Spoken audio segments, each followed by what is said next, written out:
राम राम बंधुओं, ज्योतिर्लोक में आपका फिर से हार्दिक स्वागत है। कहने तो संविधान धर्म की स्वतंत्रता, धार्मिक स्वतंत्रता प्रदान करता है, किंतु फिर वहीं पर कानून बनाकर और न्यायपालिका द्वारा धर्म पालन में व्यवधान उत्पन्न किया जाता है। आपको धर्म भ्रष्ट किया जाता है। न्यायपालिका इसमें बहुत बड़ा योगदान करती है। न्यायपालिका इसमें इतने जोर शोर से प्रयत्नशील है, प्रयास कर रही है कि जिसका वर्णन करना संभव नहीं है।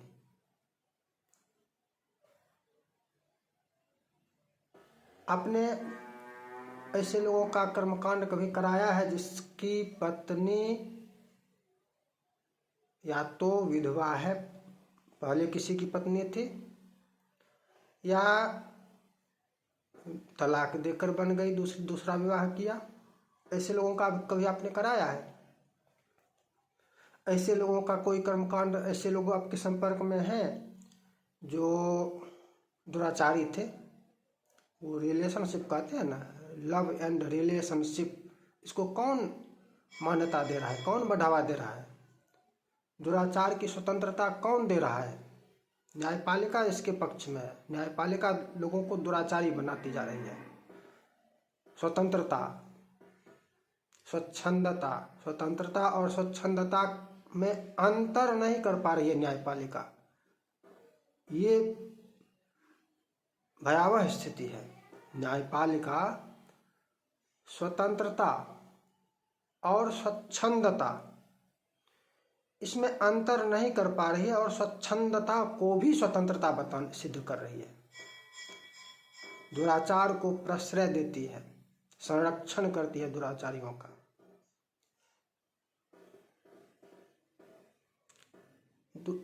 ये अशौच प्रकरण में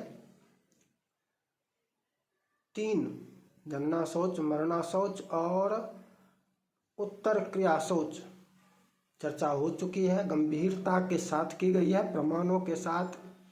बहुत आप देख सकते हैं। अशौच प्रकरण एक प्लेलिस्ट है, प्लेलिस्ट में जाइए, वहाँ पर अशौच प्रकरण में जाइए।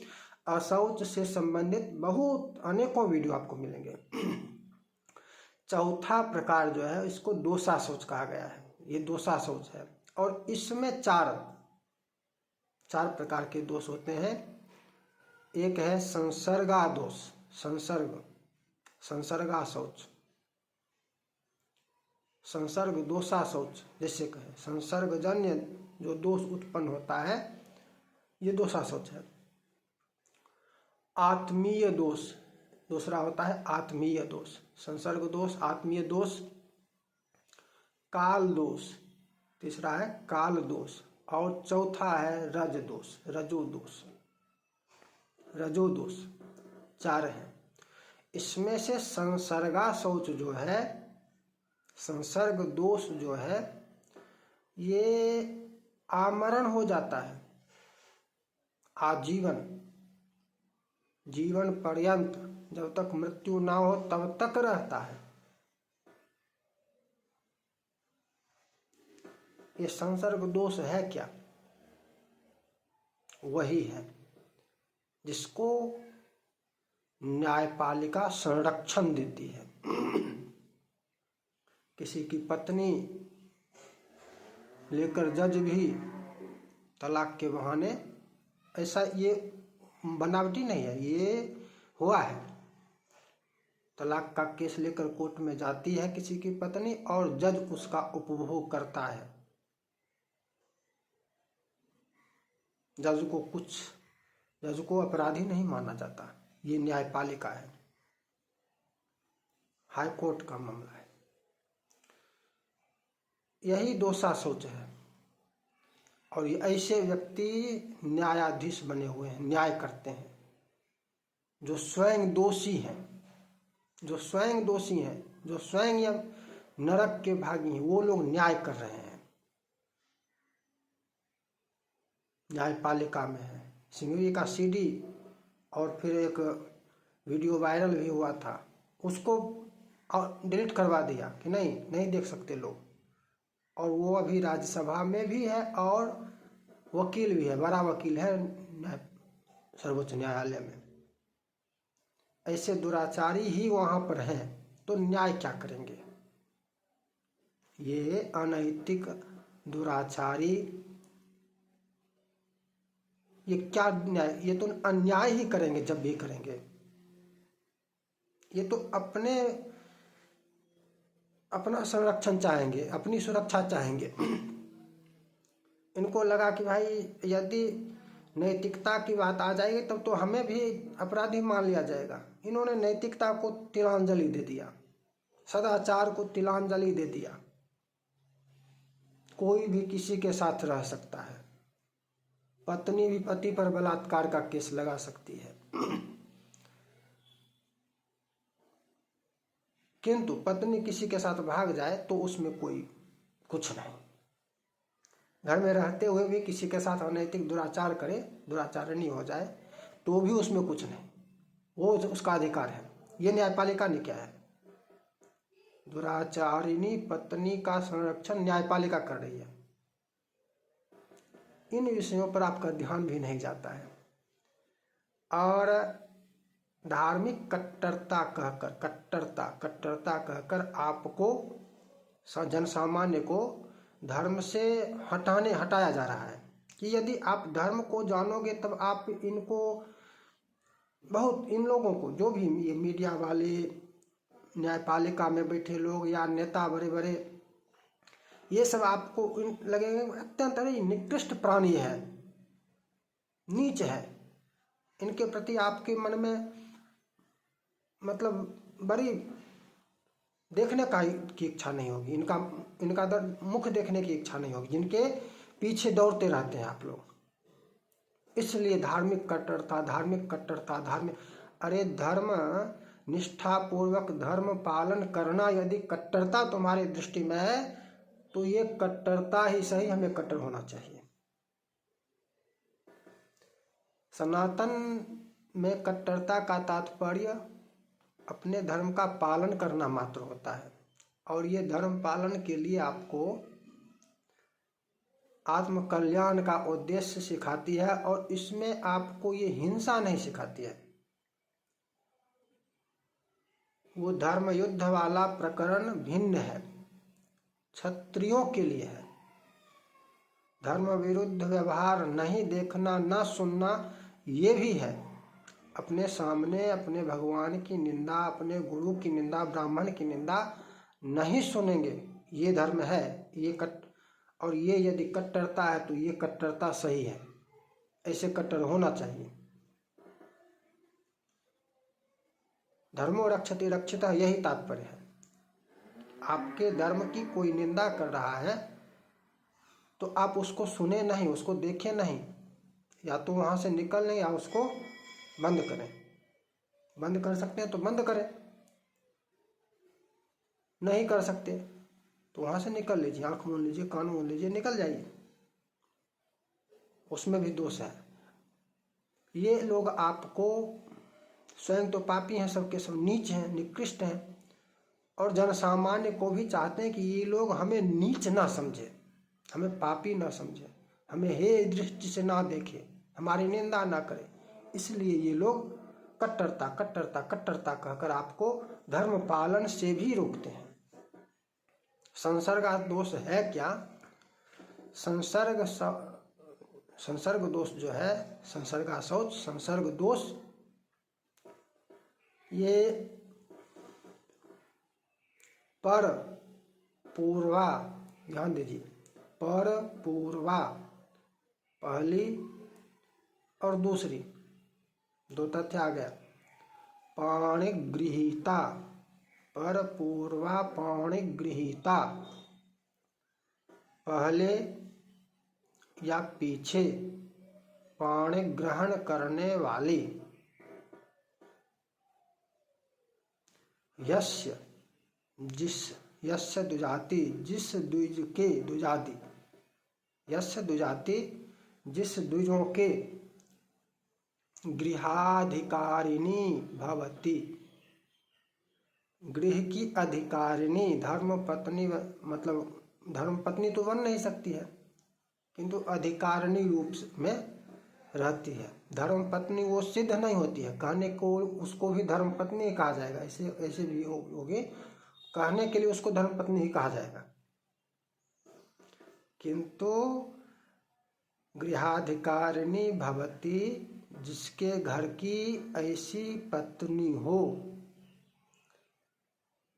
तस्य होम दान प्रतिग्रहादि फल सिद्धि प्रतिबंधकम सार्वकालिकमशौचम वाच्यम।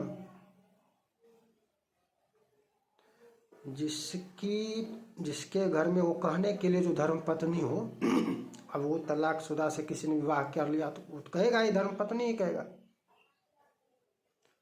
किसी की पत्नी को लेकर भाग गया, वो भी उसको धर्म पत्नी ही कहेगा। न्यायपालिका कहती है दुराचारणी भी पत्नी दुराचार कर सकती है, स्वतंत्रता है, इसमें कुछ नहीं करेंगे। तो कहने के लिए तो वो पत्नी ही रहेगी। भाग गई किसी के साथ, सास जमाई वाली घटना सुने हैं ना, और फिर उसको लाकर रख लेगा, कहने के लिए तो वो पत्नी ही रहेगी। फिर उसका पति उसको वापस ले आए, कहने के लिए तो वो पत्नी ही रहेगी। किंतु जिसकी ऐसी पत्नी होती है, जो ऐसे को पत्नी बनाता है, उसके लिए आजीवन अशौच होता है, वह आजीवन दोषी है।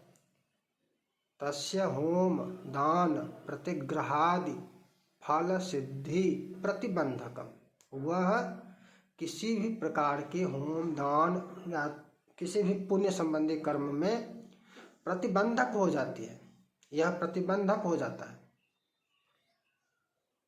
यही संसर्ग दोष है। जिससे संसर्ग नहीं करना चाहिए उसके संसर्ग में रहना, ये पुण्य कर्मों का प्रतिबंधक हो जाता है। और ऐसा होने पर आजीवन का शौच, सार्वकालिक मशौचम वाच्यम, उसका यदि करा भी देते हैं तो उसके लिए कोई फल उसमें नहीं है, वो स्वयं कर रहा है, ढोंग कर रहा है। और इसीलिए देखिए, मैं बार बार महानगर के लोगों की निंदा करता हूँ। ये उसी का व्यवहार है, उसी की परंपरा है। ये लोग विवाह तलाक, इनका जीवन में कहीं कुछ नहीं है। ये सर से पांव तक दुराचारी हैं, सर से पांव तक दुराचारी ही होते हैं। माँ बाप कहते हैं जवानी है, स्वतंत्रता है, आँख के सामने सब कुछ होता रहेगा और आँख मूंदे रहेंगे। आज ये कल वो, कल परसों वो, उसके बाद फिर जब एक विशेष आयु हो जाएगी 35-40, तो विवाह करना शुरू करेंगे। विवाह में भी षड्यंत्र, राजनीति, संपत्ति का खेल, पत्नियां भी बदलते रहते हैं। एक पत्नी से मन भर गया दूसरी पत्नी, एक पति से मन भर गया दूसरा पति, तलाक दे देंगे एक दूसरे को, दूसरा विवाह करेंगे। ये लोग तो क्या करेंगे धर्म और क्या पुण्य इनको, इनके लिए कोई पुण्य नहीं है। सभी कितना भी कर लें, कितना भी कर लें, कुछ भी कर लें, इनके पास आप जल लेंगे, जल के लिए आपको कोई पात्र चाहिए ना। जग हो, मान लिया जाए जग है और जग में नीचे से छेद है, जग में नीचे से उसकी पेंदी ही नहीं है, जग है, जग की पेंदी नहीं है, तो उसमें वो कितना भी आप जल देते जाइए, भरते टिकेगा नहीं। यही है, इन लोगों के पुण्य का संचय नहीं हो सकता है, फल की सिद्धि ही नहीं होती है, पुण्य फल की सिद्धि ही नहीं होती है, पुण्य फल की सिद्धि ही प्रतिबंधित है। और ये आजीवन का शौच होता है। इसलिए इन लोगों की मैं बारंबार जब भी कभी आता है धर्म संबंधी चर्चा में प्रसंग इन लोगों का, इन लोगों की घनघोर निंदा करता हूँ। ये लोग धर्म के वास्तविक द्रोही हैं और इन्हीं लोगों का की जीवनचर्या, इन्हीं लोगों की जीवनचर्या आपको फिल्मों में, धारावाहिकों में दिखाई सुनाई जाती है अधिकांशतः। आप देखिए कभी आपने सुना है एक ही पति पत्नी का पुनर्विवाह? कभी आपने सुना है? और जितने भी धारावाहिक आप देख रहे हैं सब में देखिए कभी न कभी उसी पति पत्नी का फिर से विवाह का प्रसंग लाता है। फिर से विवाह करो, पति पत्नी आपस में फिर से पुनर्विवाह करो। ये इन्हीं गांव में कभी होता है? बताइए, मैं झूठ बोला हूं तो बताइए। गांव में कभी आपने ऐसा सुना है कि पति पत्नी का फिर से विवाह? भले ही दोनों 2 साल 3 साल के लिए अलग भी, पृथक भी रहे हों, पत्नी नैहर में रही हो, पति अपने घर में हो, या पति परदेश चला गया हो, 3 साल बाद आया हो, 5 साल बाद आया हो, क्या आपने पुनर्विवाह का देखा है, सुना है, समझा, जाना है कभी? और ये इनका तो देख रहे हैं सीरियलों में, धारावाहिकों में इन्हीं की जीवनचर्या दिखाई जा रही है, जो वो लोग करते हैं और जो गांव वालों को जबरदस्ती सिखाना चाहते हैं। ये पुनर्विवाह करते हैं।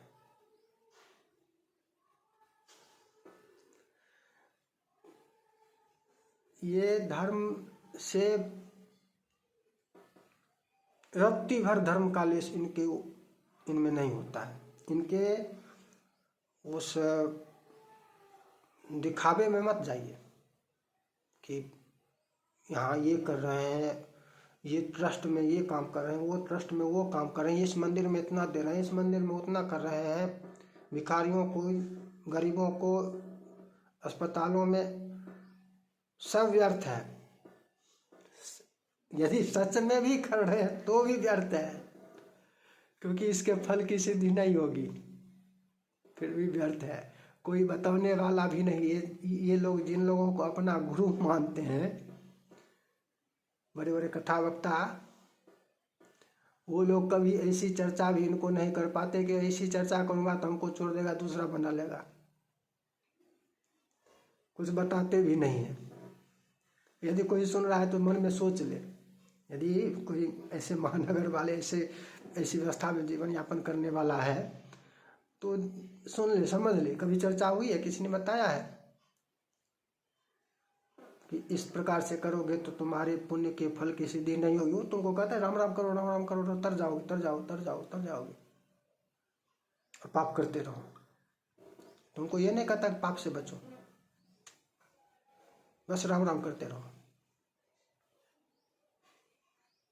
दोष हो जाता है और दोष होता है। तो आज की यही चर्चा थी। आज का मुख्य विषय यही था कि दोषा शौच में प्रथम जो है वो संसर्ग दोष है, और संसर्ग दोष का तात्पर्य है कि पर पूर्वा पर का तात्पर्य आगे किसी और की हो जाए, किसी के साथ भाग जाए और फिर वापस आ जाए। पर ये यहाँ हो गया पर।